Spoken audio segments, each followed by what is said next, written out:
సాయి శివాని భక్తి పాటలు. సాయి శివాని భక్తి పాటలు. Please like, share, comment, subscribe to my channel.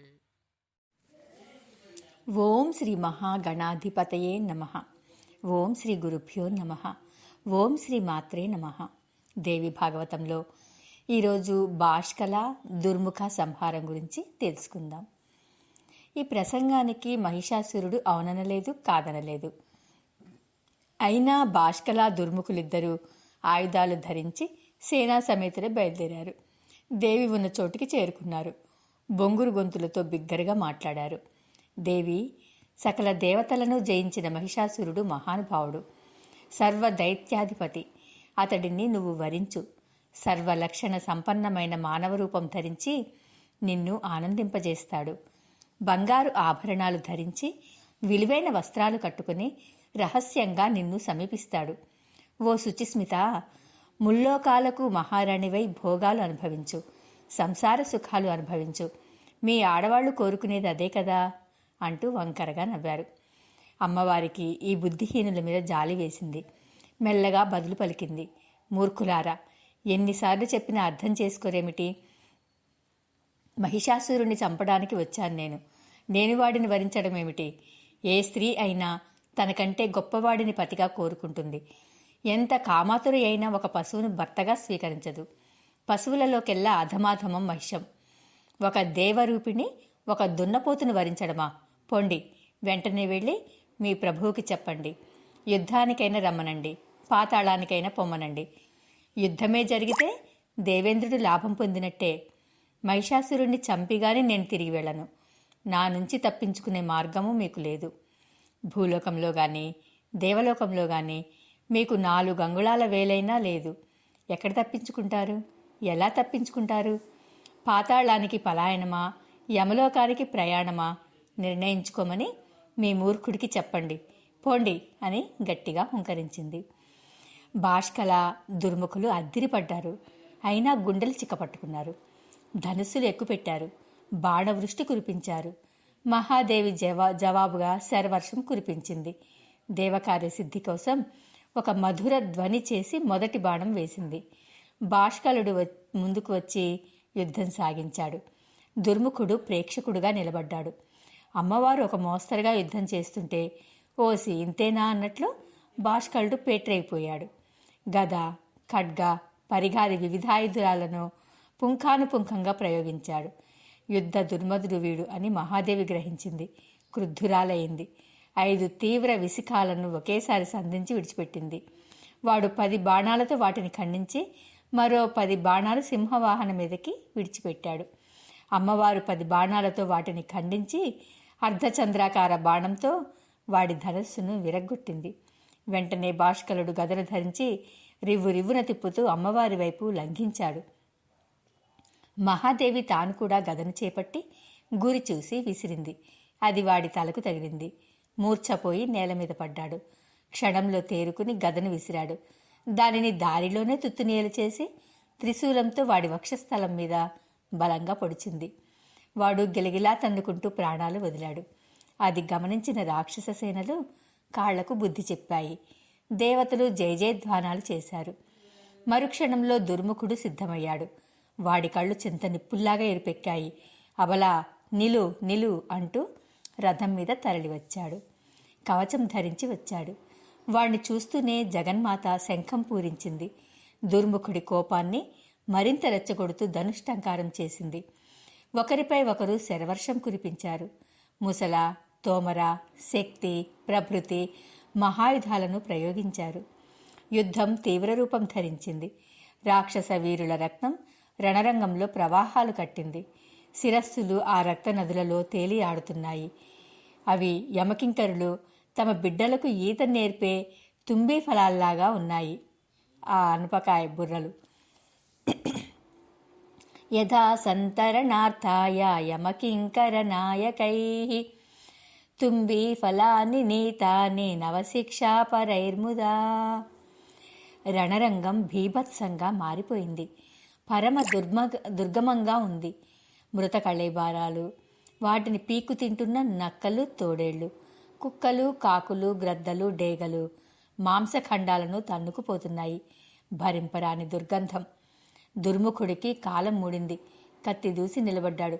అబలా, చివరిసారిగా చెబుతున్నాను, ప్రాణాలు విడుస్తావో మహిషుణ్ణి వరిస్తావో తేల్చుకో అని అరిచాడు. మూర్ఖుడా, నీ పని అయిపోయింది. ఇవే చివరి క్షణాలు, ఇవే తుది పలుకులు. భాష్కలుండి కలుసుకో అంటూ మహాదేవి పొడవాటి కత్తితో వాడి తల తిరిగేసింది. వాడి శరీరం నేలకు ఒరిగిపోయింది. బురదలో పడ్డ చప్పుడయింది. దేవతల జయ జయధ్వానాలు, రాక్షసుల హాహాకారాలు మిన్నుముట్టాయి. ఆకాశం నుంచి పుష్పవృష్టి కురిసింది. ఋషులు, తపస్సులు మహాదేవిని స్తుతించారు. మహిషాసురుడికి వర్తమానం అందింది. క్రోధమూర్ఛితుడయ్యాడు. ఏమయ్యింది, ఏమయ్యిందంటూ అంగలార్చాడు. దానవులారా, చూశారా, ఒక ఆడది భాష్కళ దుర్ముఖులను సంహరించింది. ఆశ్చర్యం, ఆశ్చర్యం. దైవచేష్టితాలు ఇలాగే ఉంటాయి. కాలమే బలీయం. సుఖదుఖాలకు అదే కర్త. జీవులు పరతంత్రులు. చేసుకున్న పుణ్య పాపాలను బట్టి వాటిని అనుభవిస్తూ ఉంటారు.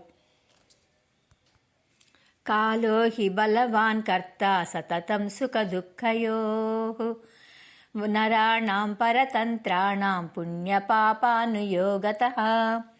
మహాబలవంతులు, మహాసాహసులు, భాష్కల దుర్ముఖులు ఇక మనకు లేరు. ఇప్పుడేం చేద్దాం చెప్పండి. ఈ సంకట పరిస్థితిలో అంతా కలిసి ఆలోచించి చెప్పండి అని మహిషుడు అభ్యర్థించాడు. తామ్ర చిక్షుర సంహారం. సేనాధిపతి చిక్షురుడు ప్రభువుకు నమస్కరించి నిలబడ్డాడు. మహారాజా, ఒక స్త్రీని చంపడానికి ఇంత ఆలోచన ఏమిటి? నేను వెడుతున్నాను అంటూ మహాసైన్య సమేతుడే బయలుదేరాడు. అల్లంత దూరంలో చిక్షురుణ్ణి చూసిన మహాదేవి కోప సంరక్తలోచన అయ్యింది. శంఖం పూరించింది. ధనుష్టంకారం చేసింది. మంగళసూచకంగా ఘంటానాదం చేసింది. 3 రకాల ధ్వని సంపుటికి రాక్షసుల గుండెలు పగిలిపోయాయి. చాలామంది అసువులు బాశారు. కొందరు పలాయనం చిత్తగించారు. పారిపోతున్న సైనికులను చూసి చిక్షురుడు మండిపడ్డాడు. పిరికి పందల్లారా, పారిపోతారేమి?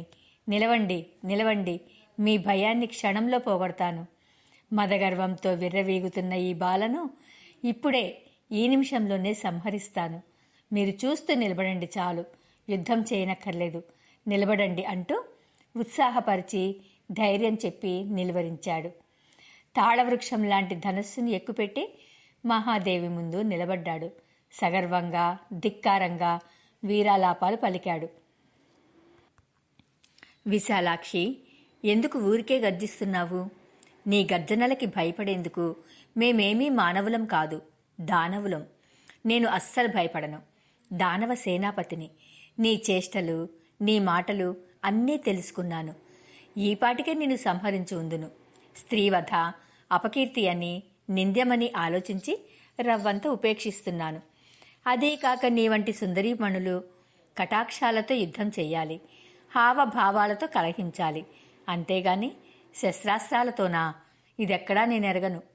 మాలతీ సుమదళం సోకినా కందిపోతావనిపిస్తున్నావు. నీ మీద పువ్వులే విసరకూడదంటే ఇక బాణాలు ఎలా వేసేది? నువ్వైనా ఈ కఠినమైన బరువైన ఆయుధాలు అసలు ఎలా ధరిస్తున్నావు? చాలా ఆశ్చర్యంగా ఉందే. నువ్వే కాదు, మానవులందరూ ఇంతే. శరీరాన్ని ఎంతో ప్రేమగా చూసుకుంటారు. సుగంధ పరిమళాలతో, తైలాభ్యంగన స్నానాలతో, షడ్ర సోపేత భోజనాలతో అందంగా పోషించుకుంటారు. చివరికి క్షాత్రధర్మం అంటూ రణరంగానికి దిగి శస్త్రాస్త్రాలకు ఎర చేసుకుంటారు. ఇదేమి అజ్ఞానమో! శరీరాన్ని గాయపరుచుకుని రాజ్యం పొందుతారు. ఎందుకు ఆ రాజ్య సంపద? ముందు దుఃఖాన్ని కలిగించి తర్వాత సుఖాలను పంచిపెడుతుందా? ఎంత అజ్ఞానం! శరీరం ముక్కలయ్యాక ఆ సుఖాలు ఏం ఆనందాన్నిస్తాయి? సుందరాంగి, నువ్వు కూడా అజ్ఞానంలోనే ఉన్నావు. అందుకే యుద్ధం కోరుకుంటున్నావు. సంభోగ సుఖాలను విడిచిపెట్టి వచ్చావు. సంగ్రామంలో ఏం ఆనందం ఉన్నదనో! ఖడ్గ ప్రహారాలు, గదాఘాతాలు, బాణక్షతాలు, కడపటికి మరణం. అటుపైని కళేబరానికి సంస్కారం ఏమిటో తెలిసినా నక్కలు పీకు తినడం. దీనినే చాలా గొప్పగా ప్రశంసించి కీర్తిస్తారు మహాకవులు. వట్టి ధూర్తులు. రణరంగంలో మడమ తిప్పకుండా పోరాడుతూ మరణిస్థేట స్వర్గం లభిస్తుందట. ఎంత తీయటి అబద్ధం! రమణీమణి, నీకెందుకు వచ్చిన శ్రమ కానీ రణరంగం నుంచి తొలగిపో. నీ మనస్సు ఎక్కడ ఆనందిస్తుందో అక్కడ విహరించు. లేదా సురమర్దనుడైన మహావీరుడు మహిషాసురుడిని సేవించు అంటూ పలికాడు. ఈ ప్రసంగం జగదంబిక కోపానికి ఆజ్యం పోసింది. ఇక ఆపమన్నట్లు హుంకరించింది.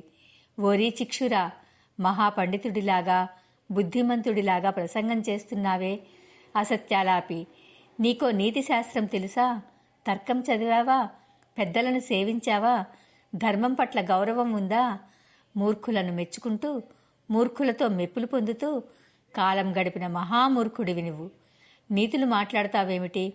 రాజధర్మం గురించి నీకేం తెలుసని? ఇక ఆపు. నీ ప్రసంగాలు వినడానికి మేము సిద్ధంగా లేము. నేను ఎందుకు వచ్చానో మరోసారి స్పష్టంగా చెబుతున్నాను, ఆలకించు. రణరంగంలో మహిషాసురుణ్ణి సంహరించి వాడి రక్తంతో నేలను పదును చేసి యశస్తంభాన్ని స్థిరంగా నాటి సుఖంగా తిరిగి వెడతాను. సంగ్రామే మహిషం హత్వా కృత్వా రుధిరకర్దమం యశస్తంభం స్థిరం కృత్వా గమిష్యామి యథాసుఖం. దేవతలను పీడించిన ఆ మదగర్వితుడిని శిక్షించడమే నా కర్తవ్యం. అతడి అనుచరులైన మీకు అదే గతి పట్టిస్తాను. అందరినీ పరిమారిస్తాను. మహాదేవి ఇలా తన నిశ్చయాన్ని ప్రకటించేసరికి చిక్షురుడు క్రోధంతో హుంకరించాడు. శరవర్షం కురిపించాడు. వాడు వేసిన అన్ని బాణాలను జగన్మాత ఖండించింది. త్రాచుపాముల్లాంటి బాణాలను ప్రయోగించింది. వాడు చెక్కు చెదరలేదు. అమ్మవారు ఉగ్రరూపం ధరించింది. గదతో మోది రథం నుంచి పడగొట్టింది. అయినా వాడు తట్టుకున్నాడు. క్షణకాలం రథంలోనే మూర్చపోయాడు. ఒక పర్వతాన్ని రథంలో పెట్టి మోసి తెచ్చినట్టు కనిపించింది ఆ దృశ్యం. సేనాపతి మూర్ఛిల్లడాన్ని గమనించిన తామ్రుడు చండికను ఎదిరించాడు. వాడిని అల్లంత దూరంలోనే గుర్తించిన అంబిక బిగ్గరగా పరిహసించింది. రారా తామ్రా, త్వరగా రా, యమలోకానికి పోదువు గాని. అయినా మిమ్మల్ని అందరినీ పంపుతాడేమిటి?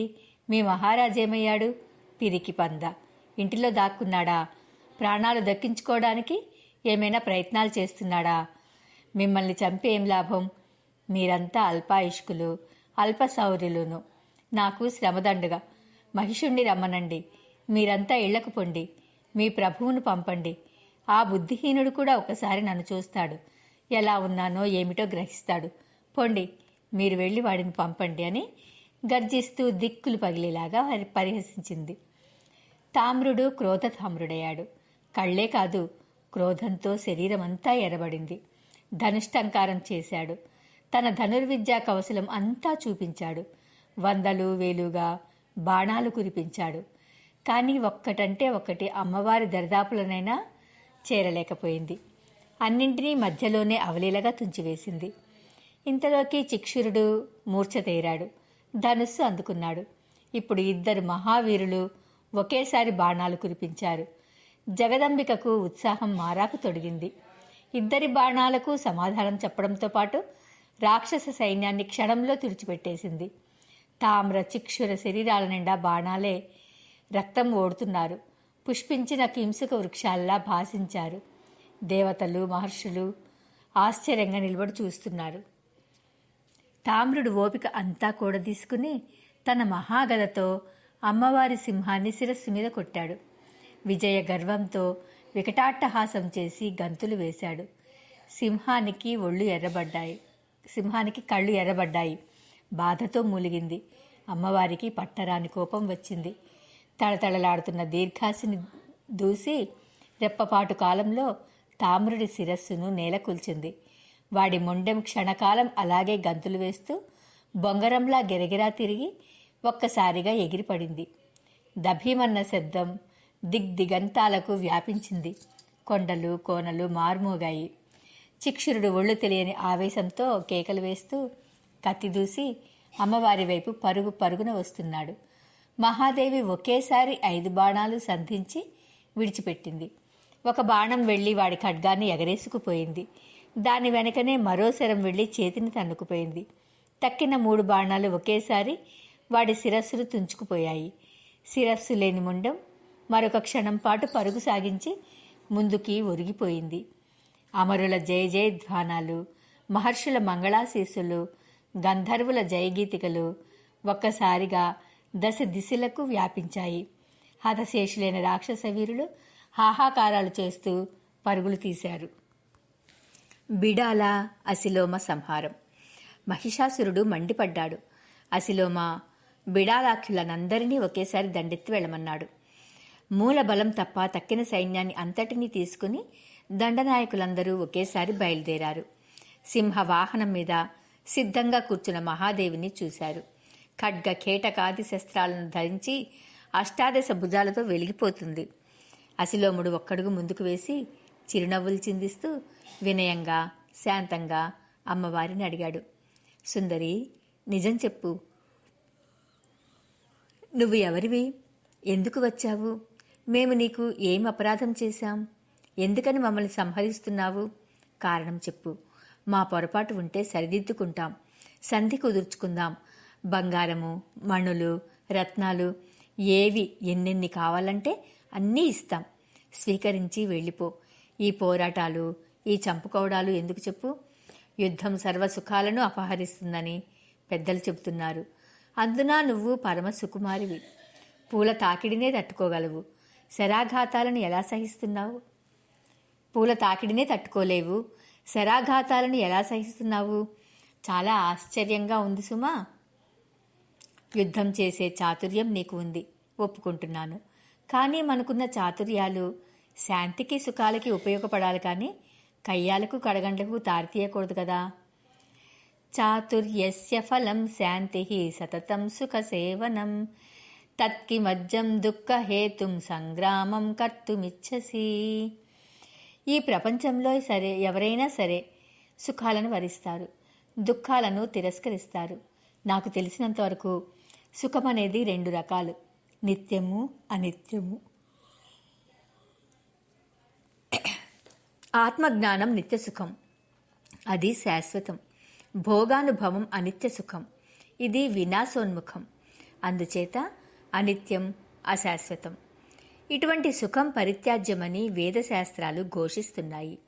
అలా కాక సౌగత మతాన్ని కనుక నువ్వు అంగీకరించినట్టయితే యవ్వన భోగాలను యథేచ్ఛగా అనుభవించు. పరలోకం సందేహాస్పదం, ఉందో లేదో ఎవడికి తెలుసు అనుకుంటే నిరంతరం భోగపరాయణురాలివై భూలోకంలో సుఖపడు, తప్పులేదు. ఈ దేహానికి యవ్వనం అనిత్యం, అది తెలుసుకోవడం అన్ని మతాలకు అవసరం. కాబట్టి పరులను హింసించడం లేదా పీడించడం లాంటి పనులను విడిచిపెట్టు. వాటితో కాలాన్ని వృధా చేసుకోకు. చేతనైనంత మేర సుకృతాలను ఆచరించు. ధర్మార్థ కామాలకు పరస్పర విరోధం లేకుండా చూసుకో. ధర్మబద్ధంగా అర్ధకామాలను సేవించు. కళ్యాణి, ధర్మం పట్ల కాసింత మనస్సు పెట్టు, శ్రద్ధ వహించు. నీ పట్ల ఏ విధమైన అపరాధాన్ని ఎప్పుడూ చెయ్యని దైత్యులను దారుణంగా హింసించడం ఏ రకంగానైనా ధర్మమవుతుందా? ఒకసారి ఆలోచించు. ధర్మానికి దయయే శరీరమని, సత్యమే ప్రాణమని పెద్దలు చెబుతున్నారు. అందుచేత దయను, సత్యాన్ని కాపాడటం అవశ్య కర్తవ్యం అంటున్నారు. దయా ధర్మస్య దేహోక్తి సత్యం ప్రాణాః ప్రకీర్తితాః తస్మాత్ దయా తథా సత్యం రక్షణీయం సదా బుద్ధైః. ఇంతకీ నా ప్రశ్న ఏమిటంటే, దానవులను నువ్వు ఎందుకు సంహరిస్తున్నావో కారణం చెప్పు. నీకేమి అపరాధం చేశాము? అసిలోముడి తర్కానికి అమ్మవారు స్పందించింది. చెదిరిపోని చిరునవ్వుతో బదులు పలికింది. అసిలోమా, ఇప్పటికీ మీ వాళ్ళు అందరూ నన్ను ఈ గుర్తు వేశారు. చెబుతున్నాను విను. ఎందుకు వచ్చానో, ఎందుకు చంపుతున్నానో విను అంటూ, నేను సర్వకాలాలలోనూ సర్వలోకాలలోనూ సంచరిస్తూ ఉంటాను. ప్రాణికోటి చేసే న్యాయాన్యాయాలను సాక్షి మాత్రంగా చూస్తూ ఉంటాను. నాకు ఎప్పుడూ ఏ రకమైన భోగేచ్ఛ లేదు. లోభం కానీ, ఒకరితో వైరం కానీ లేవు. ధర్మం కోసం, సాధురక్షణ కోసం ఈ ప్రపంచంలో సంచరిస్తూ ఉంటాను.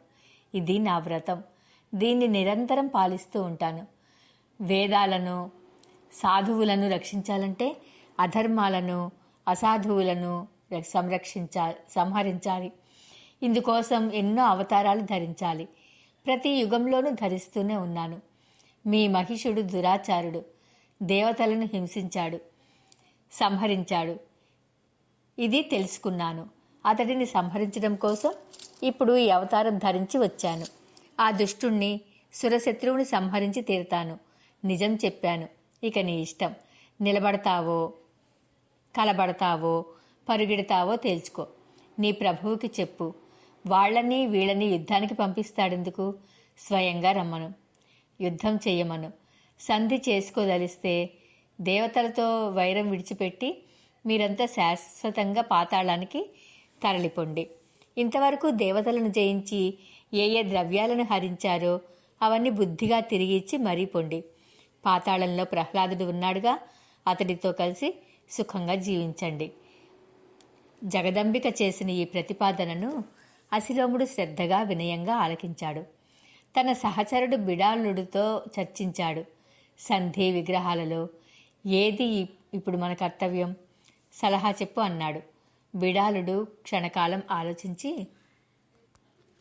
అసిలోమా, మన ప్రభువుకి అభిమానం ఎక్కువ.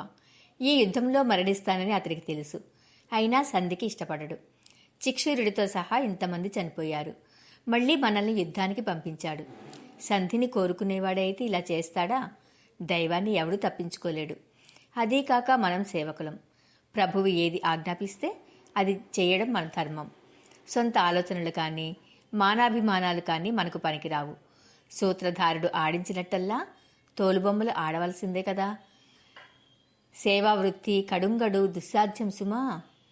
దుస్సాధ్యయేవాస్త్విహ సేవకానాం ధర్మ సదా మానవవర్జితానాం ఆజ్ఞాపరాణాం వసవర్తికానాం పాంచాలికానామివ సూత్రభేదాత్. మహిషాసురుడి సన్నిధికి వెళ్ళి ఈ కఠోర విషయాన్ని నువ్వు గాని నేను గాని చెప్పగలమా? రత్నరాశులు, ధనరాశులు దేవతలకు సమర్పించి పాతాళానికి పారిపోమని మహాదేవి సంధి ఒడంబడిక చేసిందని ప్రభువుకి ఎలా చెప్పగలం? సత్యమో అసత్యమో ప్రభువులకు ఎప్పుడు ప్రేమే చెప్పాలి. హితం కలిగిస్తుంది కదా అని అప్రియం చెబితే మన పని అయిపోయిందే. అప్రియమైన సత్యం చెప్పవలసి వచ్చినప్పుడు మౌనంగా ఉండిపోవటం బుద్ధిమంతుల లక్షణం. రుచించని మాటలతో ప్రభువులను ప్రబోధించడం ఎంతటి వీరులకైనా శ్రేయస్కరం కాదని నీతి శాస్త్రం చెబుతోంది.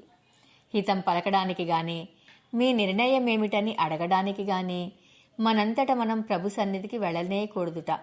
పిలిస్తే వెళ్ళాలి, అడిగితే చెప్పాలి, చెబితే వినాలి. లేకపోతే ప్రభువులకు కోపం వస్తుంది.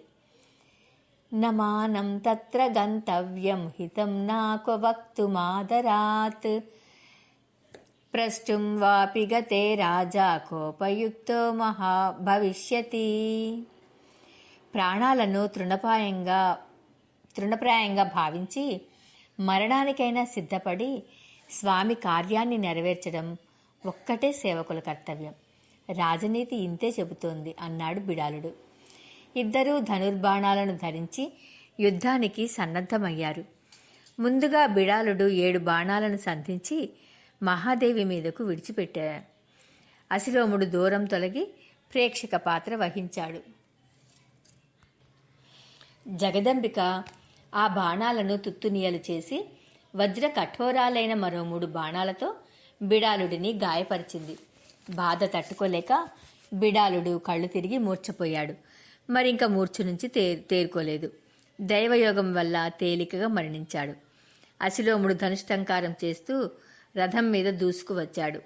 స్థిరంగా నిలబడి కుడి చెయ్యి పైకెత్తి, దేవి, దానవులంతా నీ చేతిలో మరణిస్తారని నాకు తెలుసు. అయినా నేను యుద్ధమే చెయ్యాలి. పరాధీనుణ్ణి. మహిషాసురుడు వట్టి మందబుద్ధి. హితాహితాలు ప్రియాప్రియాలు తెలుసుకోలేదు. అతడి ఎదుట అప్రియమైన హితాన్ని నేనే చెప్పలేను. చెప్పినా వినిపించుకుంటాడనే నమ్మకం నాకు లేదు. శుభమో అశుభమో వీరోచితంగా మరణించడమే నా ధర్మం. దైవం అన్ని వేళలా అన్నింటికంటే గొప్పది.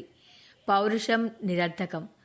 కాబట్టి ఎంతటి మహావీరులైనా దానవులు నీ చేతిలో మరణిస్తారు అంటూనే శరవృష్టిని కురిపించాడు. జగదీశ్వరి ముఖం కోపంతో ఎర్రబడింది. ఎర్ర కలువలాగా భాసించింది. ధీటుగా తీవ్రాసుగాలు కురిపించింది. అసిలోముడి శరీరం క్షణంలో రక్తసిక్తమయ్యింది. పుష్పించిన కింసుక వృక్షం అయ్యాడు.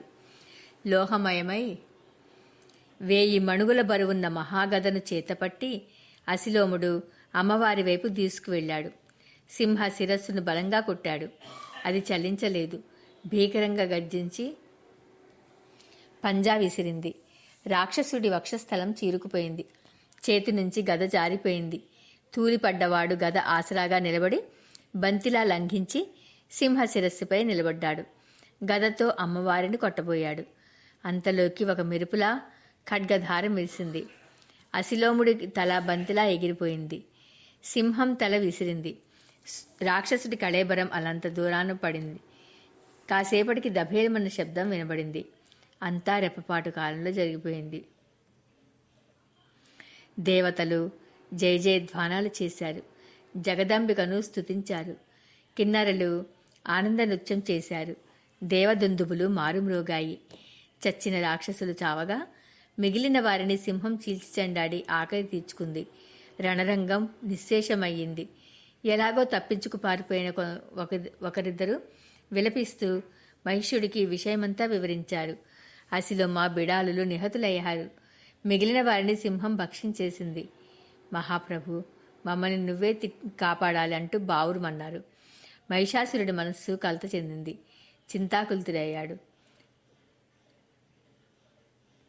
దుఃఖం పెళ్ళుబికి వచ్చింది. అయినా నిగ్రహించుకున్నాడు. దారకుణ్ణి పిలిచాడు.